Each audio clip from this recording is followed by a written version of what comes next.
శివాజీ మహారాజ్ ఈ దేశం యొక్క సామాజిక వ్యవస్థ యొక్క నిచ్చెన మెట్ల కుల వ్యవస్థను అర్థం చేసుకోవడానికి అది ఒక ప్రతీక. ఆ మహానుభావుడు యుద్ధం చేసి రాజ్యాన్ని గెలుచుకుంటే పట్టాభిషేకం చేయమనంటే కాశీ నుంచి ఒక బ్రాహ్మణుడు వచ్చి ఎడమకాలు బొటిమల వేలుతోటి నుదుట బొట్టు పెట్టిండు. అది మన దేశం. నువ్వు రాజువా, కూలివా, ఉద్యోగివా, ఉపాధ్యాయునివా, లాయర్వా సంబంధం లేదు. నీది ఏ కులం, నీది ఏ మతం, దానికి బట్టి యొక్క అర్హత నిర్ణయించబడుతుంది. కాబట్టి మనిషి యొక్క అర్హత నిర్ణయించబడవలసినటువంటిది కులం ఆధారంగా, మతం ఆధారంగా, ప్రాంతం ఆధారంగా, రంగు ఆధారంగా కాదు. మనిషి యొక్క ప్రతిభ అనేటువంటిది ఆయన యొక్క శక్తి సామర్థ్యాలను బట్టి, ఆమె యొక్క శక్తి సామర్థ్యాలను బట్టి నిర్ణయించబడాలని చెప్పినటువంటి వాడు డాక్టర్ బిఆర్ అంబేద్కర్. అందుకోసమే మనకి ఇచ్చేటువంటి రిజర్వేషన్స్ కావాలి. సమాన అవకాశాలు, సమాన ప్రాతినిధ్యం కోసం మేము 15% ఉంటే మేము 15% అన్నిట్లో ఉంటాం. రాజ్యంలో ఉంటాము, బ్యూరోక్రసీలో ఉంటాము, లెజిస్లేచర్ లో ఉంటాము, కోర్టులలో లెజిస్లేచర్ లో ఉంటాము, జ్యుడిషియల్ లో ఉంటాము.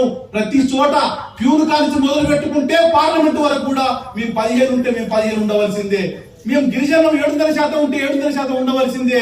బీసీలు 50% ఉంటే 50% ఉండవలసిందే. కనుక మాకు ఇచ్చేటువంటి రిజర్వేషన్లు మీరేసేటువంటి భిక్షలో వెంగిలి మెరుపులో కాదు. చారిత్రకంగా మా తరతరాల నుంచి మేము కోల్పోయినటువంటి దాన్ని తిరిగి పొందడం కోసము వ్యవస్థ కల్పిస్తున్నటువంటి అవకాశం. ఈ అవకాశాన్ని మీరు ప్రాతినిధ్యంగా అర్థం చేసుకోవాలి తప్ప ఎవడిచ్చేటువంటి భిక్ష కాదు అని చెప్పినటువంటి మహానుభావులు. ఆ మహానుభావులను స్మరించుకునే సందర్భం లోపల ఇవాళ యువతరం దేశవ్యాప్తంగా ఒక ప్రాంతంలో కాదు, సమాజం మొత్తం కూడా ఎదురు ఆలోచిస్తున్నది. ప్రపంచం మొత్తం కూడా ఎటువైపు ప్రయాణం చేస్తున్న సమయం మనము ఈ బహుజన ఆలోచన విధానం, అగ్రకుల తత్వానికి వ్యతిరేకంగా ఉండే ఆలోచన విధానం, దోపిడికి వ్యతిరేకంగా ఉండే ఆలోచన విధానం ఏ విధంగా తీసుకోవాలని చెప్పి అలా దేశం యూనివర్సిటీ లోపల పెద్ద ఎత్తున చర్చ జరుగుతాం. యువత మొత్తం ఆ విధంగా ఆలోచిస్తున్నటువంటి వాళ్ళు, చదువుకున్నటువంటి వాళ్ళు మొత్తం ఆ విధంగా ప్రయాణం చేస్తున్నటువంటి సందర్భం ఎందుకోసం అని అంటే ఈ రోజు దేశం లోపల ఒక అశాంతి అలజడనేటువంటిది ఏర్పడి ఉన్నటువంటి సందర్భం. ఎక్కడ చూసినా మారణ హోమాలు, ఒక కులాన్ని ఇంకో కులాన్ని అణిచివేయటం. మనం 21వ శతాబ్దంలో ఉన్నాము.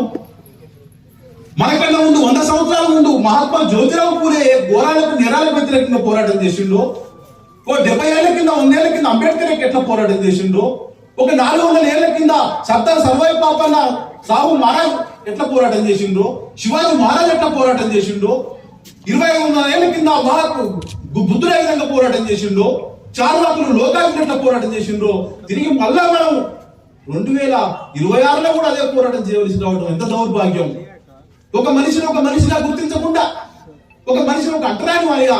ఇందాక ఇంజనీర్ గారు, ఐటీడీఏ ఏఈ గారు చెప్పినటువంటి మాటలు ఉంటే నాకు కన్నం బట్టి నుంచి నీళ్ళు వచ్చినాయి.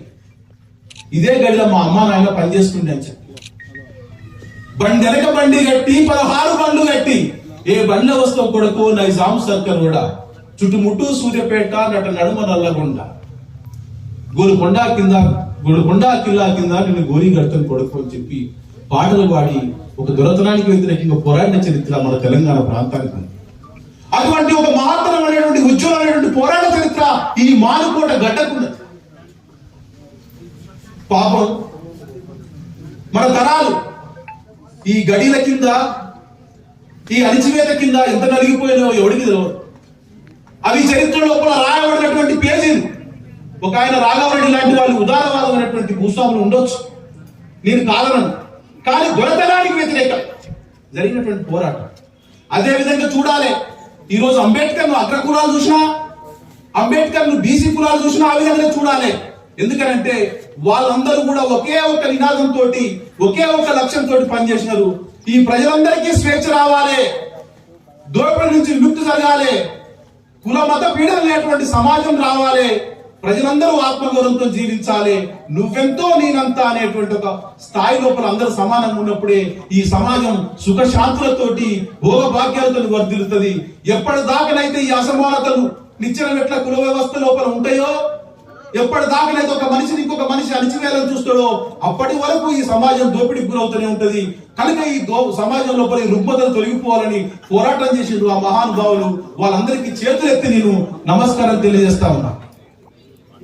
చివరిగా నేను ముగించే ముందు ఒక మాట, ఈ గ్రామం లోపల 3 విగ్రహాలు నిర్మాణం చేయడం అనేది చిన్న విజయం కాదు. దానికి అనేక వ్యయ ప్రయోజనాలు ఉంటాయి. వాటన్నిటిని తట్టుకొని బాధ్యతగా 3 విగ్రహాలను నిర్మాణం చేసినటువంటి నిర్వహణ కమిటీకి, చంద్రయ్య గారికి, అనిల్కు, మిగతా వాళ్ళందరికీ పేరు పేరున, ఒకరి పేరుని కాదు పేరు పేరున అందరికీ నేను కృతజ్ఞతలు తెలియజేస్తా ఉన్నా. ఇకపోతే చివరిగా సార్ విగ్రహాలు ఇచ్చిండు, ఇట్లా చాలా గొప్ప మనసు అని చెప్పిండు. గొప్ప మనసు ఏం కాదు, అది నా ప్రాథమిక బాధ్యత.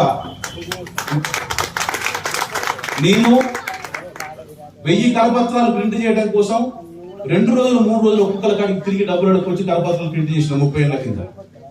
ఒక్క 1000 కరపత్రాలు ప్రింట్ చేయడానికి, పోస్టర్ రాస్తానికి దాంట్లో బ్లూ సిరా కోసం దానికి బీడీ కట్ట కావాలంటే దానికోసం ఒకరి కాడికి పోయి బదులు అప్పు అడుపుని వచ్చి పోస్టర్లు రాసేసినాం.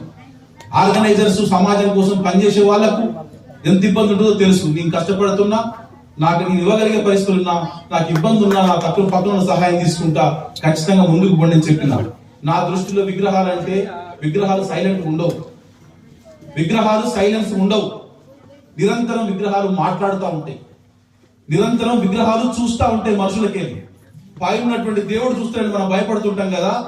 నువ్వు శివాజీ మహారాజు విగ్రహం వాడ పెట్టినాక ఆ విగ్రహం నల్లబడి దాని మీద కొంగలో పిట్టలో వచ్చి రెట్టలేసిపోయి కర్రెగైపోయి దాన్ని ఎవరు చూడకుండా ఉంటే దారి బట్టి నడిచేటువంటి యువకుడు సిగ్గుపడతా ఉంటాడు దానికి చూసినప్పుడు. అంబేద్కర్ బొమ్మ కాంచి నడుచుకుంటూ పోతా ఉంటే ఆయన మెడలో దండ లేకుండా ఉండి చెయ్యి విరిగో కాలు విరిగో ఉందంటే అక్కడ నడుచుకుంటూ పోయేటువంటి వాడు తలదించుకొని పోయే పరిస్థితి వస్తుంది. అవి మాట్లాడుతూ ఉంటవి, అవి ఆలోచింపజేస్తా ఉంటవి, అవి చూస్తూ ఉంటవి, అవి మనకు దారి చూపిస్తా ఉంటాయి. బిడ్డ ఇట్లా పో కొడక, బిడ్డ ఇట్లా పోను, ఇక్కడ పోయి చదువుకోపోని చూపిస్తా ఉంటాయి. అవి మాట్లాడాలని మనం అనుకుంటాం, నన్ను మాత్రం మాట్లాడిపిస్తుంటాయి. అందుకొరకే నన్ను మాట్లాడిపించేటువంటి విగ్రహాలు, నాకు దారి చూపించేటువంటి విగ్రహాలు, నాకు మార్గనిర్దేశం చేసేటువంటి విగ్రహాలు మనందరికీ కూడా అదే స్థాయి లోపల వర్తిస్తాయి. కనుక రానున్న కాలం లోపల ఈ బహుజన చైతన్యం అంటే, నేను మరొక మాట చెప్పి నేను ముగిస్తా. బహుజన చైతన్యం అంటే ఒక కులాన్ని తిట్టడం కాదు. ఇక్కడ మనం సభ చాలా డీసెంట్ నడుస్తుంది, చాలా సంతోషం అనిపించింది. ఏ కులంకు తిట్టడం కాదు. ఒక మనిషి ఎవరైతే బానిసగా తను ఉంటాడో, తను బానిస అని తెలిస్తే వాడు బానిసత్వం నుంచి బయటపడతాడు. తెలియకుండానే అందులో మగ్గిపోయే మనిషిని తట్టి లేపటం, నువ్వు నేను ఇద్దరు సమానం అనేటువంటి ఒక హోదా కల్పించడం, దాని కొరకు మనకు పోరాటం చేస్తుంది. జై భీమ్.